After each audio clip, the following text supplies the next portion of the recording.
순례자는 구원의 길을 걸어가는 사람입니다.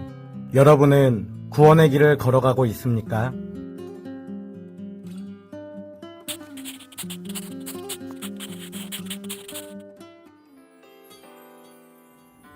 샬롬! 사랑하는 여디디아 청년부 여러분, 반갑습니다. 저희는 2021년부터 여러분들을 섬기게 된 이성광 목사, 김달령 전도사입니다. 대면 예배로 함께하며 인사하면 좋았을 텐데 아쉽지만 온라인으로 먼저 인사를 드리게 되었습니다. 여러분, 우리는 1월 한 달간 오늘부터 5주간 나는 순례자입니다 라는 주제를 가지고 영성훈련 앞에 나아갑니다. 비록 얼굴을 마주하지 못하고 온라인으로 함께하는 영성훈련이지만 이 시간을 통해 우리의 믿음이 견고하게 세워지고 나는 순례자로 살아가겠습니다 라고 결단하는 귀한 시간이 되기를 간절히 소망합니다. 참, 영상의 마지막에 미션이 준비되어 있습니다. 영상 마지막까지 함께 해주시고 미션에도 참여해 주시기를 바랍니다. 여러분, 영상으로 예배하는 것이 결코 쉽지 않은 일입니다. 그러나 그럼에도 불구하고 이 영상의 메시지들과 찬양과 기도를 통해 살아계신 하나님을 만나고 우리를 향한 하나님의 뜻을 발견하는 귀한 시간이 되었으면 좋겠습니다. 우리 주일 3부 예배팀의 찬양으로 오늘 예배를 시작하도록 하겠습니다. 할렐루야. 2021년 1월 3일 여디디아 겨울 영성훈련에 오신 여러분들을 주님의 이름으로 환영하고 축복합니다. 우리 시간 함께 기쁜 마음으로 주님의 영원하신 사랑을 찬양하며 나아가시겠습니다.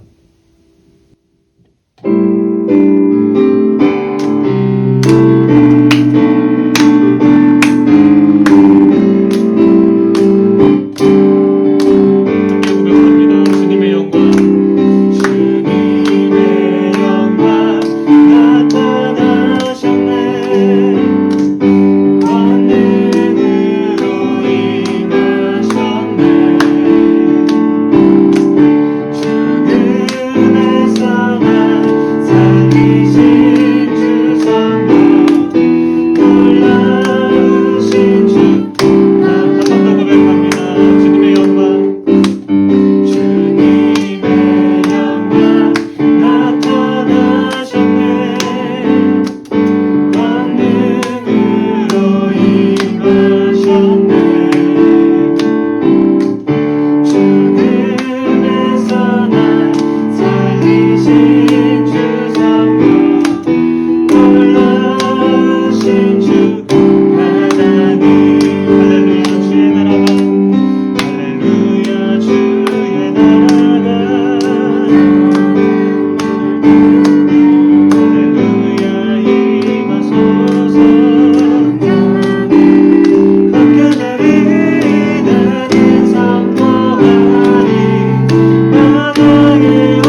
기도하시면서 우리 삶 속에서 역사하시는 주님을 한 번 더 고백하며 나아갑니다.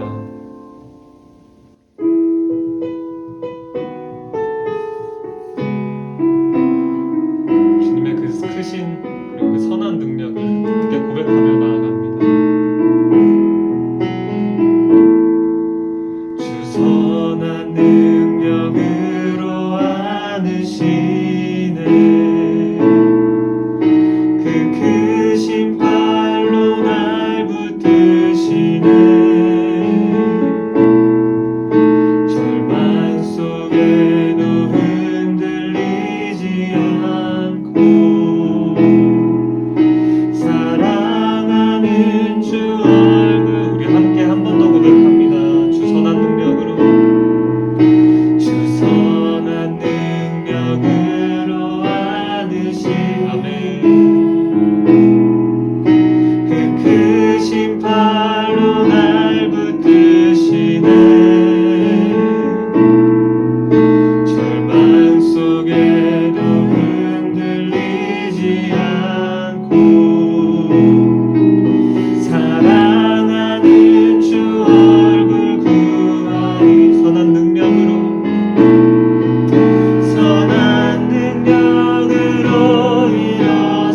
일어서리 주만 의지하는 믿음으로 우리 고대 안에 주 오실 그날 영광의 새날을 맞이 2절로 고백합니다. 이전의 괴로운 날에 이전의 괴로운 날에 왔사도 고난의 길을 걷는다 해도 주님께 모두 맡긴 우리 영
나아가길 소망합니다.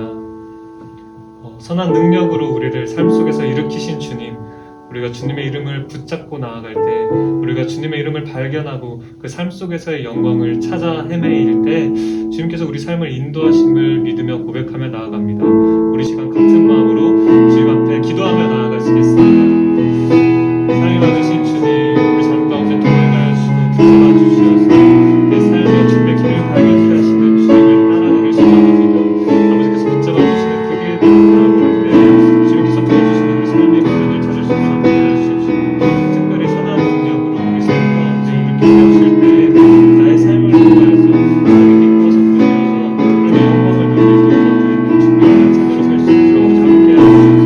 주님께서 붙잡아 주시며 나아갈 때, 주님께서 동행하여 주며 나아갈 때 제가 나의 길을 걷는 것이 아니고 주님의 길을 걸어보길 소망하고 아버지 함께 하여 주시옵소서. 주님께서 고대하며 나아갑니다. 주님께서 세워주시는 그 길을 주님께서 밝혀주시는 그 앞날을 함께 따르는 길을 고대하며 나아갑니다. 아버지 동행하시고 함께 하시옵소서. 주님 붙잡아 주시길 소망합니다. 아버지 인도하여 주시옵소서. 세워주시며 나아가소서. 주님 감사합니다. 어려움 가운데에서도 21년 새해를 맞이하게 하여 주시고 이렇게 첫 예배를 드릴 수 있게 해주심에 큰 감사드립니다. 오늘부터 저희는 나는 순례자입니다 라는 주제로 겨울 영성 훈련을 시작하게 되었습니다. 이 훈련 가운데에 구원의 길을 걸어가는 순례자로서 이 세상 속에서 어떠한 자세와 어떠한 태도를 가져야 할지 주님의 말씀을 배우고 그 말씀에 순종하는 우리들 될 수 있도록 인도하여 주옵소서.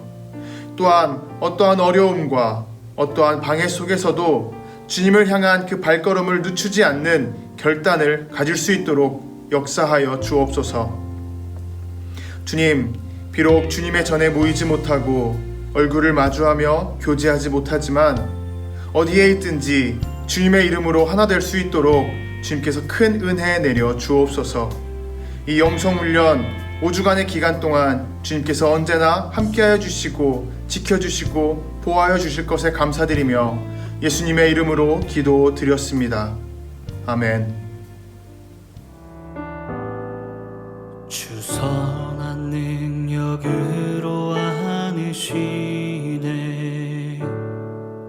그 크신 발로 날 붙드시네. 절망 속에도 흔들리지 않고 살아가는 주 얼굴 구하리. 주 선한 능력으로 안으시. 샬롬! 사랑하는 여디디아 청년부 여러분 반갑습니다. 이성광 목사입니다. 오늘부터 우리는 5주간 나는 순례자입니다 라는 주제를 가지고 겨울 영성훈련을 진행합니다. 오늘은 그 첫 번째 시간인데요. 제가 여러분들에게 먼저 한 가지 질문을 드리며 영성훈련을 시작해 보려고 합니다. 여러분은 순례자의 삶을 살아가고 있습니까? 아니면 순례자의 삶이 어떤 것이며 순례자가 무엇인지에 대해 분명하게 알고 있습니까? 하나님을 우리의 구원자요 주님이라고 고백하는 그리스도인인 우리는 이 땅에서 순례자의 삶을 살아가는 사람들입니다. 그렇기 때문에 우리는 매일, 매 순간, 매 시간마다 나 자신에게 나는 순례자의 삶을 살아가고 있는가 질문하는 인생이 되어야 한다는 것입니다. 제가 다시 한번 질문하겠습니다. 여러분은 순례자의 삶을 살아가고 있습니까?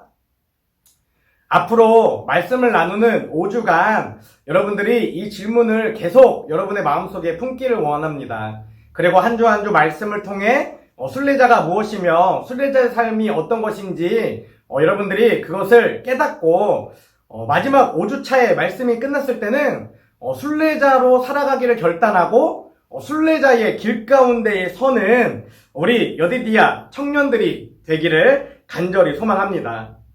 여러분, 앞으로 진행되는 5주간의 시간 동안 이 순례자의 삶을 5가지 키워드로 매 주일마다 구분해서 여러분들에게 말씀을 전하게 됩니다. 첫 번째 주는 발견이라는 키워드를 주제로 고린도후서 4장 18절 말씀을 여러분들에게 전하게 되고요. 두 번째 주는 유혹을 주제로 베드로전서 5장 8절과 9절 말씀을 우리가 함께 나누게 됩니다. 세 번째 주는 회개를 주제로 누가복음 5장 32절의 말씀을 우리가 나누게 되고요. 넷째 주는 인내를 주제로 마태복음 7장 13절 14절 말씀을 우리가 나누게 됩니다. 마지막 다섯째 주는 확신을 주제로 로마서 8장 38절에서 39절의 말씀을 우리가 이렇게 매주 나누게 되죠. 이 5가지 키워드를 봤을 때 우리가 미리 생각해보고 예측해볼 수 있는 것이 있죠. 그것은 바로 이 순례자의 삶은 발견, 유혹, 회개, 인내, 그리고 마지막에 확신이라는 이 큰 5가지의 단계를, 이 과정을 거쳐서 순례자의 삶이 진행된다, 이 과정들이 이루어진다라는 것입니다. 여러분, 이 5가지를 잘 기억하셨으면 좋겠습니다. 그리고 오늘 영상이 끝난 후에, 오늘 예배가 끝난 후에 이 앞에서 봤던 5가지 말씀들을 미리 하나하나 찾아보시면서 순례자의 삶이 이런 단계와 과정을 거쳐서 이런 말씀들을 통해 이루어지는구나라고 먼저 스스로 한번 생각해보시고 고민해보시는 귀한 여러분들이 되었으면 좋겠습니다. 오늘은 첫 번째 시간으로 말씀의 키워드는 발견이고 함께 나눌 말씀은 고린도후서 4장 18절 말씀입니다. 제가 여러분들에게 읽어드릴게요. 여러분, 이 말씀을 어떤 의미인지 잘 생각하면서 들어보시면 좋을 것 같습니다. 우리는 보이는 것을 바라보는 것이 아니라 보이지 않는 것을 바라봅니다. 보이는 것은 잠깐이지만 보이지 않는 것은 영원하기 때문입니다. 우리가 1주차의 키워드를 발견으로 정한 이유가 바로 여기에 있습니다. 이 말씀에 기록된 것처럼 이 순례자는 눈에 보이지 않지만 성경에 분명히 약속된 영원한 하나님의 나라를 발견했을 때 그 순례자의 첫 걸음이 시작되기 때문이죠. 다시 말하면 이런 것입니다. 살아가면서 하나님에 대해, 예수님에 대해, 복음에 대해, 구원에 대해, 또 하나님의 나라에 대해 들어보지 않았다면 그 사람은 순례자의 삶을 시작할 수 없죠. 왜? 알지 못하기 때문에, 꿈꾸지 못하고 바라보지 못하기 때문입니다. 그런데 성경을 통해서든지 아니면 누군가의 복음을 전하는 것을 통해서든지 아니면 유튜브나 SNS를 통해서 하나님에 대해 듣고 또 하나님의 나라에 대해 듣고 꿈꾸고 기대하는 사람은 그 하나님의 나라를 향해 나아가는 첫 발걸음이 시작된다라는 것이죠. 그렇기 때문에 우리는 하나님의 나라를 발견하는 것을 이 순례의 과정 가운데에 첫 번째 키워드로 정하게 된 것입니다. 그렇다면 여러분, 우리가 한 가지 생각해 볼 것이 있습니다. 그것은 무엇이냐면 우리는 어떻게 하나님의 나라를 발견하게 되는가 하는 것입니다. 발견할 때에만 그것을 꿈꾸고 기대하고 그것을 향해 나아갈 수 있는데 도대체 하나님의 나라는 어떻게 발견할 수 있는가 하는 것이죠. 제가 앞에서 이야기한 것처럼 우리는 성경을 통해서 또 우리가 가까이 지내는 누군가의 복음 전파를 통해서 또 유튜브나 여러 가지 매체들과 또 SNS를 통해서 하나님의 나라를 또 복음에 대해서 또 하나님과 예수님에 대해서 여러 가지들을 듣게 되죠. 그런데 중요한 것은 우리가 그렇게 듣는다고 해서 또 본다고 해서 하나님의 나라가 우리 안에 깊숙이 들어오는 것은 아니다라는 것이죠. 그렇게 되는 경우는 너무나 어렵다라는 것입니다. 저는 이 순례자와 발견이라는 단어를 어떻게 하면 우리 청년들에게 조금 더 깊이 있게 조금 더 잘 적용시킬 수 있을까 고민하다가 이 순례자라는 단어보다 조금 더 상위 개념에 있는 이 순례자를 포함하고 있는 이 한 단어, 이 구원이라는 단어를 먼저 생각해보게 되었습니다. 그 이유는 무엇이냐면 사실 이 순례자의 길은 구원의 길이기 때문입니다. 여러분, 우리가 교회에서 여러분들에게 설교할 때 또 여러 가지 교제를 나눌 때에 많이 사용하는 단어들이 있습니다. 그것은 순례자, 경주자, 또 예배자라는 단어들이죠.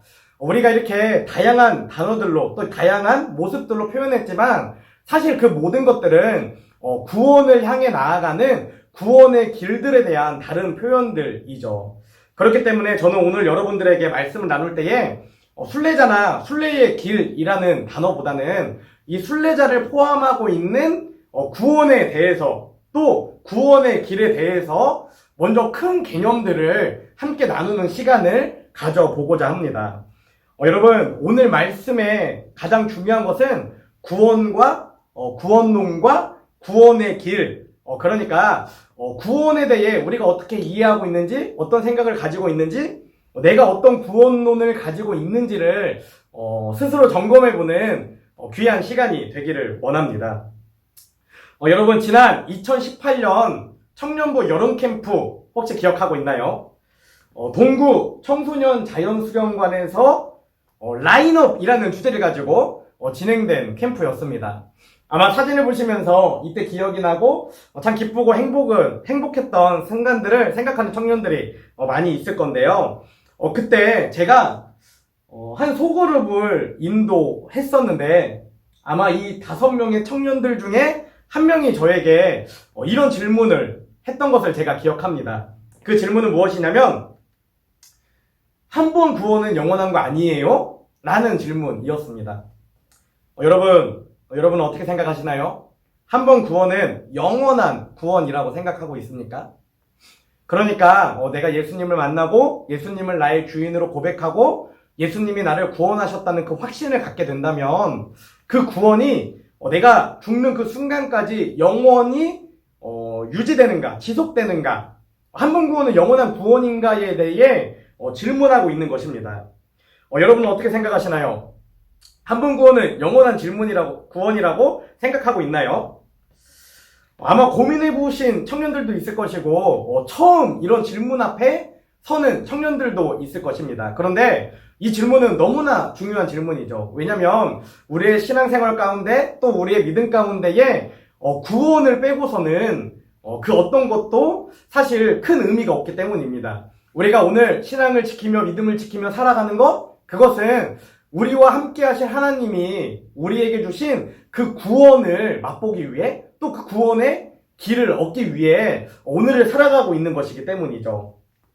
앞에서 이야기했던 것처럼 믿음의 경주자, 또 믿음의 순례자, 또 예배자 이런 것들 모두가 바로 이 구원의 길을 가는 과정들을 나타내는 것들입니다. 여러분은 어떤 구원론을 가지고 있나요? 또 오늘 이 시간 어떤 구원의 길들을 걸어가고 있습니까? 지금부터 제가 여러분들에게 3가지의 구원론을 소개하면서 내가 어떤 구원론을 가지고 있는가 생각해보는 시간을 가져보려고 합니다. 3가지의 구원론은 3명의 신학자들의 구원론인데 이렇게 됩니다. 첫 번째는 칼빈, 우리가 너무나 잘 알고 있는 신학자죠. 두 번째는 아르미니우스입니다. 마지막 3번째는 우리 감리교회의 뿌리가 되는 신앙의 기초인 존 웨슬리죠. 이 3사람의 구원론이 모두 다 다르게 나타나고 있는 것을 앞으로 제가 지금 여러분들에게 전해드릴 건데요. 이 칼빈이라는 사람은 종교개혁자이고 신학자이며 현재 우리나라 내에 있는 장로교의 전통적인 교리의 뿌리를 가지고 있는 것입니다. 그런데 제가 앞으로 말씀을 나눌 때에 여러분들이 오해하시면 안 되는 것이 있습니다. 그것은 무엇이냐면 장로교라고 해서 모두 다 칼빈의 신학을 구원론을 가지고 있는 것은 아니기 때문입니다. 장로교 안에도 굉장히 많은 또 교단들이 있습니다. 합동, 예장, 고신 여러 가지들이 있고 그 교단마다 조금씩 변형된 교리들을 가지고 있고 또 교단은 같을지라도 그 교단을 인도하는 그 목사님이 어떤 구원론을 가지고 있는가에 따라서 그 교리들이, 그 교회의 모습들이 조금 다른 게 표현된다는 것을 여러분들이 기억하시면서 이들의 구원론에 대해 함께 나눠보고자 합니다. 그리고 또 한 가지 기억해야 하는 것이 있습니다. 그것은 무엇이냐면 이 사람들이 살았던 시대의 연도입니다. 칼빈 같은 경우는 1509년부터 1564년까지의 인생을 살아가며 구원론을 정립했어요. 그런데 아르미니우스는 칼빈이 죽기 직전에 태어났죠. 1560년부터 1609년까지 살았습니다. 그러니까 그리고 웨슬리는 1703년부터 1791년까지 살았죠. 그러니까 이것은 무엇을 의미하냐면 이 사람들이 동시대에 살았던 사람들이 아니라 이 사람들이 살아가던 그 시대에 맞는 구원론들을 자신의 신학으로 정립해서 그 시대마다 구원론을 이야기했다는 것이죠. 이 사람들의 구원론이 서로를 조금씩 반박하고 또 잘못됐다라고 지적하기도 합니다. 그리고 자기가 가지고 있는 그 정립된 신학들을 통해 구원론에 대해 이야기하는데 조금 어려울 수 있지만 여러분들이 제가 하나하나 설명할 때마다 내가 지금 가지고 있는 구원론이 어떤 것인가 한번 스스로를 점검해 보면 좋겠습니다. 그리고 또 구원론에 대해 이해할 때에 잘못된 것은 없습니다. 잘못된 것은 없지만 우리가 이 땅에 순례자로 살아갈 때에 내가 어떤 구원론을 붙잡아야 되는지 스스로 고민해보기 원합니다. 먼저 첫 번째 칼빈의 구원론인데 우리가 이걸 신학적으로 칼빈의 5대 교리라고 이야기합니다. 첫 번째는 전적 타락이라고 기록되어 있죠.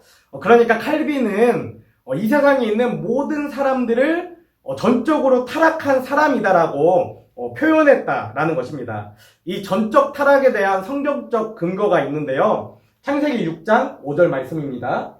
여호와께서 사람의 죄악이 세상에 가득함과 그의 마음으로 생각하는 모든 계획이 항상 악할 뿐임을 보시고, 그러니까 칼빈은 성경 가운데에 이 말씀을 보면서 또 실제 자기가 살아가는 그 시대 가운데 살아가는 사람들의 생각이나 마음이나 행동이 정말 악하다라는 것을 보면서 사람은 전적으로 타락한 동물이구나, 존재구나라고 그렇게 생각했다는 것이죠. 그리고 한 가지 말씀이 더 있습니다.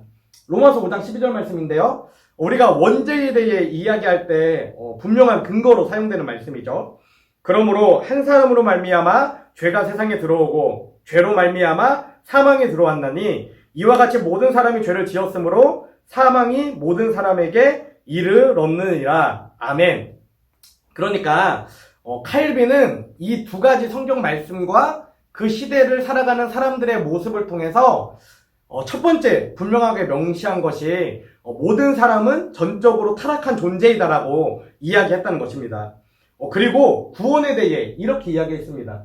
무조건적 선택이라고 되어 있고 이중예정이라고 되어 있고 택자, 불택자라고 되어 있습니다. 그것은 무엇이냐면 하나님이 우리를 구원하실 때에, 사람들을 구원하실 때에 하나님의 절대적인 주권으로 선택하셨고, 그것을 조금 더 깊이 있게 이야기하면 구원받을 사람 택자와 구원받지 못할 사람 불택자를 이중으로 이미 예정해 놓으셨다라고 주장했던 것입니다. 굉장히 어려운 문제죠.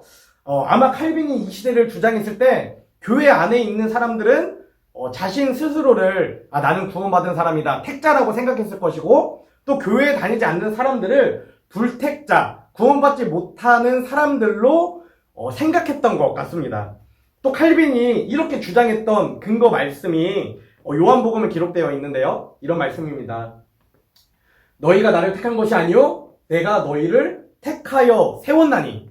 그러니까 사람이 하나님을 붙잡은 것이 아니라 하나님의 절대 주권으로 하나님이 사람을 선택하셨다라는 것이죠. 그리고 또 에베소서 말씀에도 이런 말씀이 있습니다.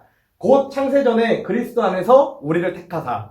그러니까 이 세상이 창조되기도 전에 하나님이 택함받은 우리들을 골라내셨다라는 것입니다. 그래서 칼빈은 모든 인간은 무조건 전적으로 타락했지만 그 타락한 사람들 가운데 하나님이 선택하신 사람들만이 구원받을 수 있다라고 주장을 하고 있는 것이죠. 그것에 덧붙여서 세 번째는 이런 주장입니다. 제한적 속죄라고 기록되어 있죠. 앞에서 연결되는 것인데 결국에는 하나님이 구원하시기로 택한 사람만이 그들의 죄에서 구원받을 수 있고 그들의 죄가 깨끗해질 수 있다는 것이죠. 마태복음 1장 21절 말씀에 이런 말씀이 있습니다. 아들을 낳으니 이름을 예수라 하라. 이는 그가 자기 백성을 그들의 죄에서 구원할 자이심이라 하니라. 아멘.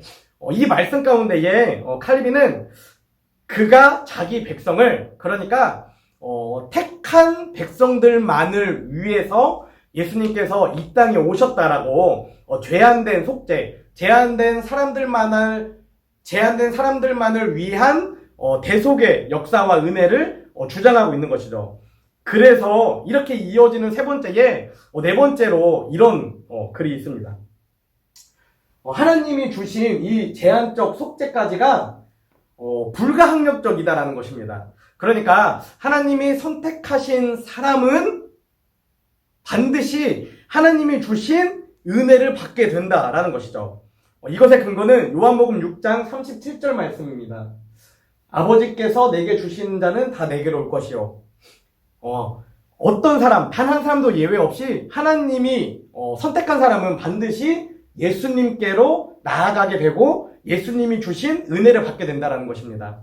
그리고 이런 말씀이 하나 더 있습니다. 사도행전 13장 48절 말씀이죠. 이방인들이 듣고 기뻐하여 하나님의 말씀을 찬송하며 영생을 주시기로 작정된 자는 다 믿더라. 그러니까 어떤 그 사람의 어떤 행동이나 삶이나 믿음이나 신앙이랑 상관없이 누구든지 하나님이 창세전에 미리 택하시고 선택하신 그 사람들은 이방인이든지 신앙생활을 하지 않든지 믿는 가정에서 태어났든지 그렇지 않든지 결국에는 복음을 듣게 되고 하나님을 알게 되고 예수님을 믿게 되고 또 예수님을 통한 그 구원 사역의 대속의 역사를 경험하게 된다라고 기록되어 있는 것이죠. 그래서 결국에는 어떻게 되느냐? 이렇게 기록되어 있습니다. 성도의 견인이라는 단어로 표현되어 있죠. 인간은 전적으로 타락한 존재이지만 하나님이 택하신 사람들은 그 사람의 어떤 행동이나 믿음이나 신앙과 상관없이 무조건 예수 그리스도의 대속의 능력을 얻게 되고 또 그 은혜는 그 사람이 거부하든지 거부하지 않든지 불가항력적으로 그 사람에게 임재하며 결국에는 성도의 견인, 그 사람은 죽을 때까지 구원이 이루어지는 역사 가운데 살아가게 된다라고 우리가 이렇게 해석할 수 있습니다. 성도의 견인에 대한 말씀은 로마서에 있는데요. 이런 말씀이죠. 내가 확신하노니 사망이나 생명이나 천사들이나 권세자들이나 현재일이나 장래일이나 능력이나 높음이나 깊음이나 어떤 피조물이라도 어떤 상황이나 환경이나 어떤 유혹이나 어떤 고통이나 그 어떤 것이라도 우리를 우리 주 그리스도 예수 안에 있는 하나님의 사랑에서 끊을 수 없습니다. 그러니까 하나님이 선택한 사람은 그 어떤 외부나 내부의 공격이나 어려움이나 하나님과 단절시키려는 그 모든 어려움 가운데에서도 그것을 끊을 수 없고 온전히 마지막까지 하나님의 구원에 이르는 인생이 될 수 있다는 것입니다. 칼빈은 구원에 대해 이렇게 칼빈의 5대 교리로 주장했습니다. 전적 타락, 무조건적 선택, 중요한 것은 이중 예정이죠. 그리고 제한적 속죄, 불가항력적 은혜, 성도의 견인이 바로 그것입니다. 여러분 혹시 여러분은 이런 구원론을 가지고 있지 않습니까? 여러분의 부모님이나 친구들 중에 어렸을 때 이렇게 교육받은 분들이 분명히 있을 것입니다. 그러면 그런 분들은 저런 믿음을 가지고 계속해서 살아가게 되는 것이죠. 앞에서 우리가 연도를 봤는데 칼빈이 죽은 후에 아르미니우스라는 사람이 신학을 공부하게 되고 그 시대를 살아가게 됩니다. 그런데 고민하게 돼요. 뭐냐면 이 칼빈의 신학이 잘못되었다라는 것입니다. 어떤 것들을 잘못됐다고 얘기했고 또 아르미니우스는 어떤 것들을 주장하게 됐는지 계속해서 한번 살펴보겠습니다. 먼저 아르미니우스의 5대 학론이라고 표현이 되어 있죠. 전적 타락이 아니라 부분적 타락이다 라고 이야기하는 겁니다. 칼빈은 사람은 무조건 타락한 존재라고 얘기했는데 아르미니우스는 다 타락한 것이 아니라 하나님의 자유의지를 주셨기 때문에 그 사람은 언제든지 자신이 하나님을 바라보면 타락에서 구원으로 인도할 수 있다는 것을 의미하는 것이죠. 이것에 대한 말씀은 이사야에 기록되어 있습니다. 악인은 그의 길을, 불의한 자는 그의 생각을 버리고 여호와께 돌아오라. 그러니까 사람은 자유의지를 가지고 있기 때문에 어느 때이든지 예수님을 만나고 하나님의 말씀을 믿게 되면 그 사람은 구원받은 사람으로 돌아갈 수 있다라는 것이죠. 그래서 예수님이 마가복음 1장 15절에 이 땅에 오셔서 처음 하셨던 말씀이 회개하고 복음을 믿으라라고 모든 사람들에게 전파하셨다. 이렇게 주장을 하는 것입니다. 그리고 두 번째는 바로 이것입니다. 칼빈이 무조건 선택이라면 아르미니우스는 조건적 선택이에요. 여기가 이중예정, 하나님이 택자와 불택자를 미리 결정하셨다면 조건적 선택은 예지예정, 하나님이 그 사람이 결국에 마지막에 구원을 받을 믿음을 끝까지 지킬 것인지를 미리 예지하시고 그 사람을 믿는 사람으로, 구원받을 사람으로 결정하셨다라는 거예요. 이 말씀은 히브리서 11장 6절에 기록되어 있습니다. 믿음이 없이는 하나님을 기쁘지 않으면 반드시 그가 계신 것과 그러니까 하나님이 계시는 것을 끝까지 믿고 살아가는 사람들의 미래를 보시고 하나님이 오늘날 그 사람을 구원해서 살아가게 하신다라는 것이죠. 이 부분이 조금 어려울 수 있습니다. 그런데 두 개가 분명히 다른 것을 우리는 기억해야 하는 것이죠. 그리고 앞에서 칼빈의 신학이 제한적 속죄, 그러니까 하나님이 선택한 사람들만을 위한 예수님의 대속 사역이었다면 아르미니우스는 그것이 아니다. 뭐라고 하죠? 보편적 속죄라고 이야기합니다. 그러니까 예수님의 구원은 제한된 사람들에게만 속한 것이 아니라 예수님의 사랑으로 예수님을 믿고 살아가는 모든 사람들을 위한 속죄다라고 이야기하는 것입니다. 말씀은 요한복음 3장 16절 말씀, 우리가 다 암송하고 있고 너무나 잘 아는 말씀이죠. 하나님이 세상을 이처럼 사랑하사 독생자를 주셨으니 이는 그를 믿는 자마다 멸망하지 않고 영생을 얻게 하려 하심이라. 아멘.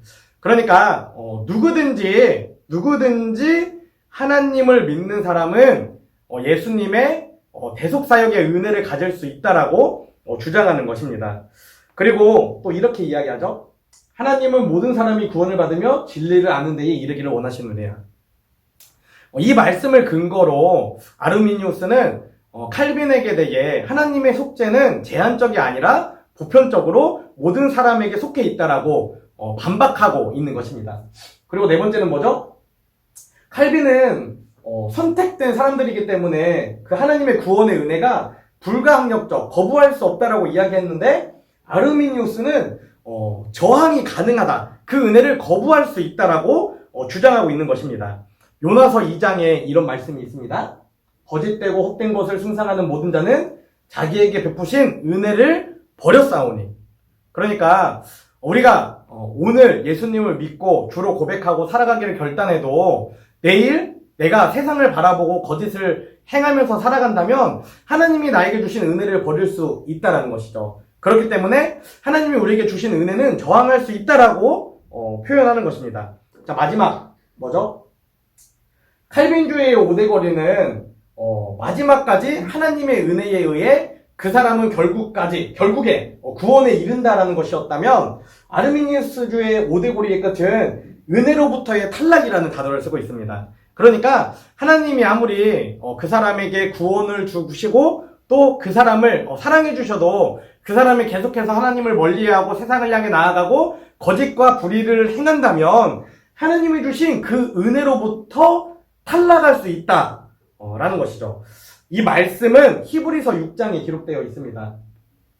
한번 빛을 받고 하늘의 은사를 맛보고 성령에 참여한 바 되고 하나님의 선한 말씀과 내세의 능력을 맛보고도 타락한 자들은 다시 새롭게 하여 회개하게 할 수 없나니 이는 그들이 하나님의 아들을 다시 십자가에 못 박아 드러내놓고 욕되게 함이라. 아멘.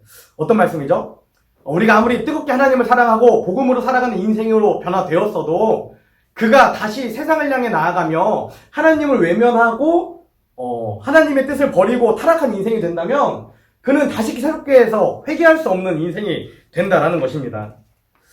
여러분, 이렇게 칼빈주의의 5대 교리와 아르미니우스주의 5대 학론에 대해 여러분들과 한번 나눠봤습니다.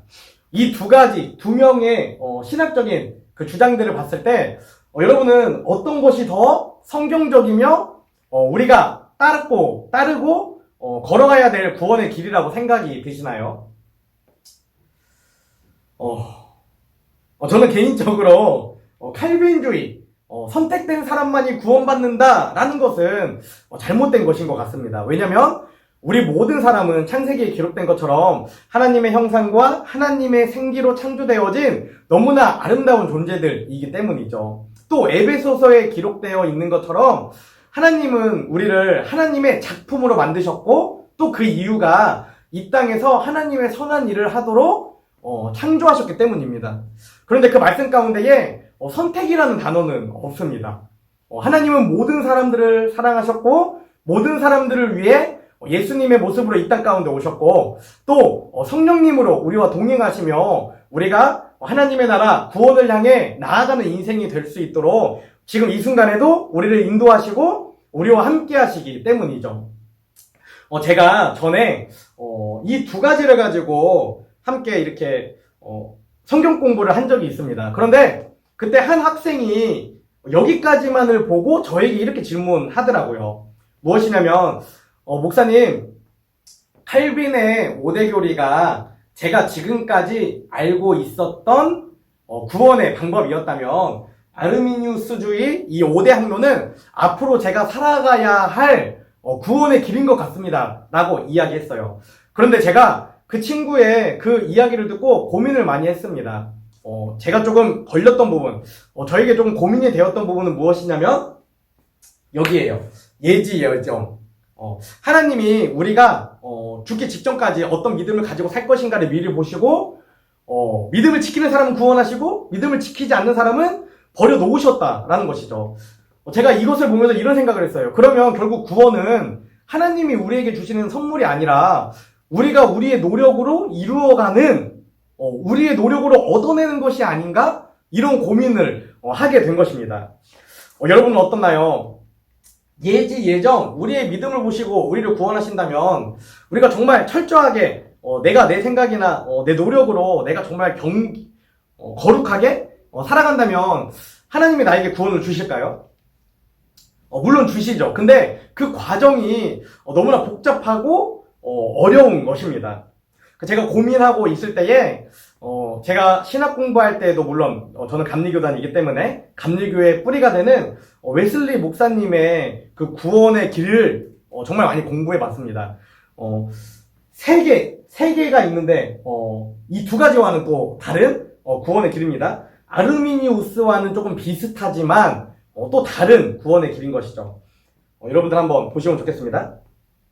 첫 번째, 웨슬리는 이렇게 얘기했어요. 인간이 전적으로 타락한 건 맞다. 그러나 하나님이 사람들에게 선제적 은혜를 주신다라는 것입니다. 이것에 대한 말씀은 무엇이죠? 앞에서 우리가 함께 읽었던 것처럼 창세기 6장 5절 말씀이에요.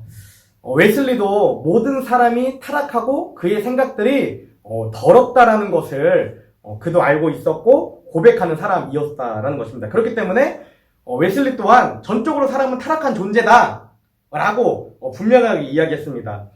그럼에도 불구하고 이런 말씀을 붙였죠. 왜냐면 참비 곧 세상에 와서 각 사람에게 비추는 빛이 있었나니 하나님이 예수님이 이 땅에 빛으로 오셨기 때문에 그 빛이 우리를 비추고 우리는 그 빛을 바라보는 순간 하나님을 향해 나아갈 수 있는 그 인생으로 변화될 수 있다는 거예요. 선제적 은혜가 우리를 향해 있다는 것입니다. 이렇게 선제적 은혜를 확신할 수 있는 이유는 무엇입니까? 제가 앞에서 이야기했던 것처럼 우리는 하나님의 작품이고 또 예수 안에서 선한 일을 하도록 우리 모두를 창조하셨기 때문이에요.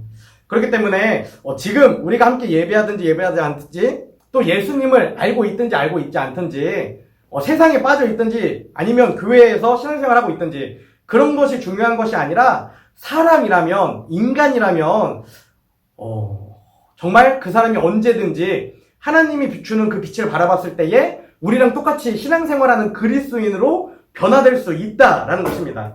그렇기 때문에 웨슬리는 칼빈이 전적 타락이라고 이야기했고 아르미니안이 부분적 타락이라고 이야기한 것과 다르게 웨슬리는 사람은 전적으로 타락한 존재가 맞지만 그럼에도 불구하고 하나님이 먼저 은혜를 주시는 소중한 인생들이다라고 이렇게 구분을 짓고 있는 것입니다. 그리고 두 번째, 이렇게 되어 있어요.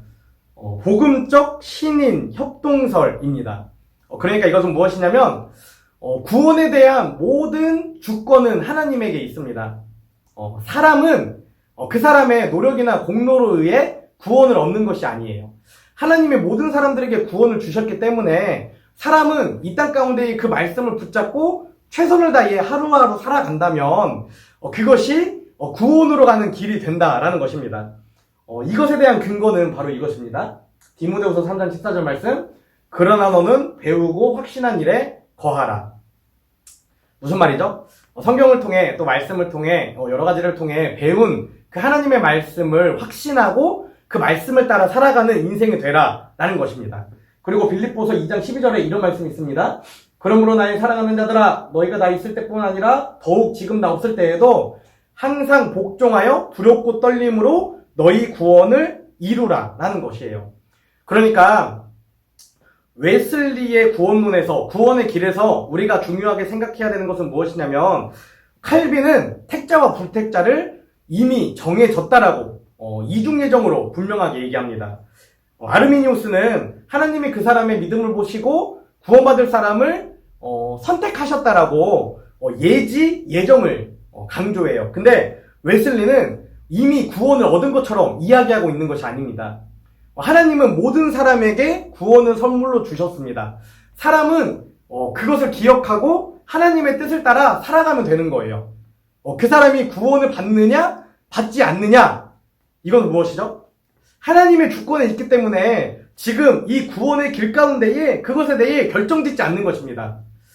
여러분, 이 세 가지를 보면은 어떤 게 맞는 것 같나요? 어떤 게 더 성경적이고 신학적인 것 같나요? 무조건적 선택, 조건적 선택, 복음적 신임 협동설. 저는 여기서 사실 결정적으로 웨슬리의 주장이 맞다라고 생각하게 되었어요. 뭐냐면 사람은 늘 결과를 궁금해하고 내가 지금 어떤 길 가운데에 구원받을 것인지 받지 않을 것인지를 알고 싶어 합니다. 그런데 성경에서 하나님은 그것에 관심을 두라고 얘기하지 않아요. 그냥 오늘 하루 최선을 다해 신앙을 지키며 믿음의 길을 걸어가라고 우리에게 요구하고 있는 것입니다. 우리에게 명령하시고 말씀하시고 있는 거예요. 그렇기 때문에 저는 이 두 번째에서 웨슬리의 구원의 길이 너무나 중요하게 우리가 알아야 되는 것이구나, 이런 생각을 하게 됐습니다. 그리고 세 번째는 만인 구원론이에요. 제한적 속죄, 보편적 속죄가 있지만 보편적 속죄와 비슷한 내용입니다. 하나님의 구원은 모든 사람들에게, 만인에게 속해 있다는 거예요. 말씀은 요한일서 2장 2절입니다. 그는 우리 죄를 위한 화목제물이니 우리만 위할 뿐 아니라 세상의 죄를 위하심이라. 그러니까 예수님의 대속사역은 지금 예수님을 믿고 있고 고백하고 있고 예수님과 동행하는 지금의 그리스도인 뿐만 아니라 세상 가운데 있는 모든 사람들을 위한 대속사역이다라고 분명히 말씀하고 있는 것입니다. 그리고 네 번째는 같은 맥락이죠. 저항이 가능한 은혜, 거부할 수 있는 은혜라는 것입니다. 말씀을 보면 이렇습니다. 또한 그들이 마음이 하나님 두기를 싫어하며 하나님께서 그들을 그 상실한 마음대로 내버려 두사 합당하지 못한 일을 하셨으니. 그러니까 하나님이 우리를 사랑하시고 우리를 인도하시지만 사람이 그것을 거부하고 하나님을 외면한다면 하나님도 그를 그대로 놔두실 때가 있다라는 것입니다. 우리가 흔히 이런 얘기를 하죠. 하나님이 하실 거야. 그냥 내버려둬. 그런데 정말 그 사람을 하나님이 마지막까지 내버려둘 수 있다라는 것이죠. 너무나 무서운 말씀이죠. 그렇기 때문에 우리가 앞에서 이야기했던 것처럼 복음적 신인 협동설, 우리는 이미 얻었다라고 생각하는 것이 아니라 그 구원을 이루기 위해 매일매일 두렵고 떨림으로 내가 배우고 확신한 것에 거하며 이 구원의 길을 걸어가야 하는 것입니다. 그리고 마지막으로 보면 이렇게 되어 있습니다. 구원의 상실이죠. 은혜로부터의 탈락과 같은 맥락입니다. 이렇게 되어 있습니다. 말씀입니다. 믿음과 착한 양심을 가지라. 어떤 이들은 양심을 버렸고 그 믿음에 관하여는 파선하였느니라.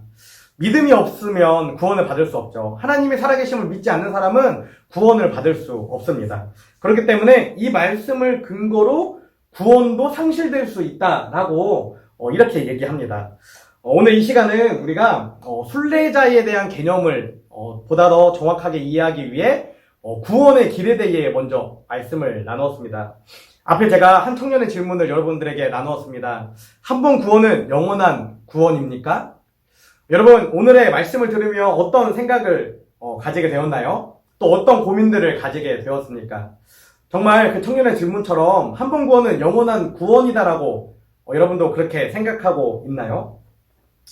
제가 지금까지 말씀을 전하면서 계속 이야기했듯이 저는 이들의 주장들 중에 웨슬리의 구원론, 웨슬리의 구원의 길이 지금 이 시대를 살아가는 또 하나님의 성경이 우리에게 이야기하고 있는 그 성경적 구원의 길에 가장 가깝다라고 생각합니다. 정리해보면 이런 거죠. 우리 인간은 모두가 다 전적으로 타락한 존재들입니다. 하나님의 은혜가 없으면 그 어떤 사람도 그 어떤 인생도 스스로 착한 일을 하거나 스스로 바른 일을 또 성경의 말씀을 따라 살아갈 수 없다는 것이죠. 그런데 그럼에도 불구하고 우리가 구원의 길 가운데 나아갈 수 있는 것은 하나님께서 우리를 향해 이 선제적 은혜, 빛을 밝혀주시기 때문이에요. 우리가 어느 순간에 있든지 하나님이 우리에게 밝혀주시는 그 빛을 바라본다면 또 우리가 그 은혜를 경험한다면 우리는 세상의 사람이 아니라 땅의 사람이 아니라 하나님의 사람으로 복음의 사람으로 시작하는 그 첫 발걸음이 될 수 있다는 것입니다. 그리고 구원은 하나님이 우리 모두에게 주신 선물입니다. 단지 꼭 기억해야 하는 것은 하나님이 주신 선물을 우리가 정말 온전히 받기 위해서는 배우고 확신한 일에 거해야 한다는 것이며 두렵고 떨림으로 이미 얻은 것으로 여기는 것이 아니라 내가 이미 가졌다라고 확신하는 것이 아니라 정말 두렵고 떨림으로 그 구원을 이루기 위해 오늘 하루를 열심히 신앙적으로 믿음을 지키며 살아가야 한다는 것이죠. 그리고 복음은 나뿐만 아니라 지금 교회 안에 있는 사람들뿐만 아니라 또 하나님을 안다고 믿는다고 말하는 사람들뿐만 아니라 이 세상 가운데 있는 모든 사람들을 위해 우리에게 주신 것이다라는 것을 기억해야 합니다. 내가 미워하는 저 세상의 사람이 그 사람도 하나님을 만나고 빛을 만나서 우리와 같이 구원받는 사람이 될 수 있도록 기대하고 또 전도하고 꿈꿔야 되는 이유가 바로 여기에 있는 것이죠.